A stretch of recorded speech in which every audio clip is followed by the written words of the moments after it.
Hey guys, this is the first video I've made not in my car, um, but I did want to show you the booklet, so I wanted to wait until I had time to do so not in a car. Um, so I did go to the Kaiser Orientation yesterday, and it was 8 to 3 in Bellevue. Again, this is Kaiser in Washington. And I guess this location, the Bellevue Medical Center location, is literally the only location in Washington. So we had people in our class from Spokane, just all over Washington. Some people had to drive further than others. So I was pretty stressed out about having to make every appointment up in Bellevue, but I think, you know, it's maybe an hour and a half for me, maybe longer depending on traffic. Without traffic, it's about an hour and a half for me. So I was pretty stressed out about that. And the reality is, I have something in my teeth. Sorry. The reality is, it's a lot worse for a lot of other people. So there's that. So I went to that, and I was really actually pleasantly. I don't want to say surprised. It was a good experience. I did get the booklet, the Kaiser Permanente binder. This is exactly the same information that was provided in email by a PDF. But I just really like to have it all printed out, and I really wanted the binder experience. I wanted to be able to write on it. So I was really happy that they did have it. They said that they're just switching things up a little bit. They used to mail them all out to you, and now they only mail you the packet of the questionnaire that you have to fill out and send back. So that was cool. When you get there, they also weigh you. So they had everybody take a picture. I assume a starting picture that they're gonna reference later, and then had us had us all weigh in. And then when they figured out what your weight was, they wrote it on this piece of paper here. And then they gave it to you. So I know I did that really fast. So I'll do it again in a second. So this is a medical workup checklist. And so it has everything checked that I have actually completed. And then the one thing that I haven't, which is the psychiatric appointment, that is also checked, not completed. So this was a way that they were telling us this is what you still have to do before you can have your pre-op appointment. And then, schedule surgery. So this is much different than what I've been hearing about, like the options classes in Oregon.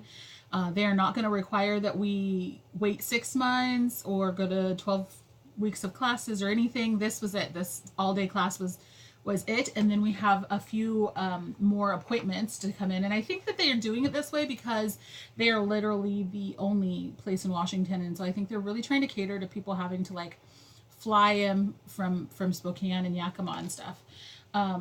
So my referral weight was 301. My class weight, so I weighed in yesterday at 305. Could have been worse, I guess. And my surgery target weight is 286. So I think I was expecting a little, maybe 284 or 280, whatever. I was expecting to have to lose a little bit more than that, like 25 to 30 pounds. By my total, this is about 19.9 pounds, so 20 pounds that I need to lose before I can have surgery. And I feel like it's still a big number, but we feel like it's more attainable, and so that eased my weight a little bit. The other thing that I wrote on here was that they are going to have me meet with one of the nurse practitioners. I don't know if that's what she's called. For an hour, and they scheduled this appointment at the end of the class. So I have that appointment next Tuesday on the 23rd.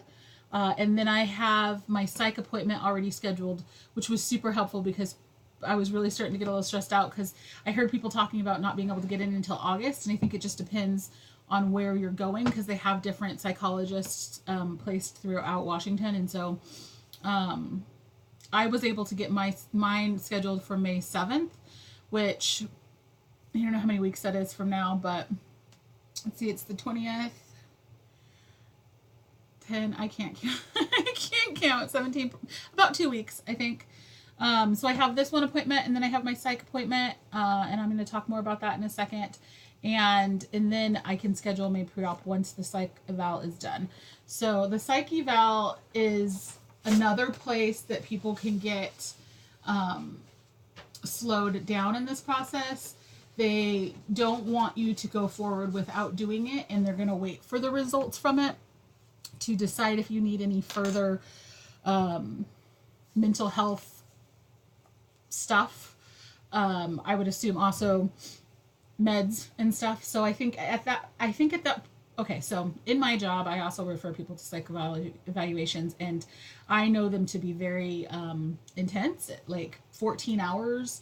But that is not what this seems to be. I think this is more a mental health assessment. I don't think it is. I obviously am not there yet, and I'll tell you more in a couple of weeks. But my understanding of this, because when I was asking questions when I was getting scheduled, is that all I need is 90 minutes. So in 90 minutes, I'm supposed to meet with a person and also answer, I think it's like 365 questions about my psyche. And so it doesn't seem as intense as those that I kind of was thinking we would have to do. But also still a little intense. Some people have recommended that you bring a support person with you. My wife has said that she will come along because, maybe it'll make me emotional or something. So, I mean, I think anybody's fear going into this is that the outcome is going to be that this doctor says so-and-so doesn't need or needs to do blah, blah, blah before surgery, and it's going to put that off. That's certainly my fear in this moment.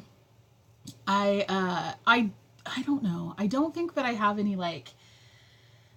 specific need for medication. So I feel like that's a reason to put it off. Like, go figure out this mental health thing, start medicine, get stabilized on that medicine first, make sure that medicine doesn't interact negatively with surgery. I feel like that would be a reason to stall. I do think that I want counseling. I want an ongoing therapist to talk to me about the way that I am viewing myself. And I've actually had a lot of realizations this week about that, and I will go into that in a minute, but I just wanted to talk about the class really quickly in this video, and then I'll make another reflection video. So I'll table that. But so I am interested in counseling anyway, and I have gone ahead and scheduled an appointment with a counselor to happen for, I think I got that on the earliest I could get in is May 13th. So that's about 3 weeks from now. That way, if that is what happens, maybe I go to that psych appointment and they say that they recommend ongoing individual counseling. That's already set up and going, and I feel like that's fine. I don't think that, I'm not the professional, but I don't think that's going to need to stall my surgery. Yeah, so that's where I'm at. So things are looking at like the beginning, middle of May for me in terms of finishing up these services, and then I can bug our nurse case manager. Her name is Sarah. She's really great. They all seem very nice. And the dietitian's presentation yesterday was pretty good, really powerful. She went over the diet, the pre-op diet. They always talk about this pre-op diet being like 2-4 weeks before you have surgery. But my question was like, not that can I start it now? Because the reality is I have this weight to lose. And I am good with structure. You tell me what to do and I'll do it. And I just, like, the hardest part about this is the in-between and in the gray area. And for me, trying to figure out what's okay and what's not okay, and just tell me what to do and I'm good with it. And so this pre-op diet definitely does that. And if you guys have your PDFs already or you have your binders already, you're already familiar with what that looks like. And I feel like it's hard. I started it after class yesterday.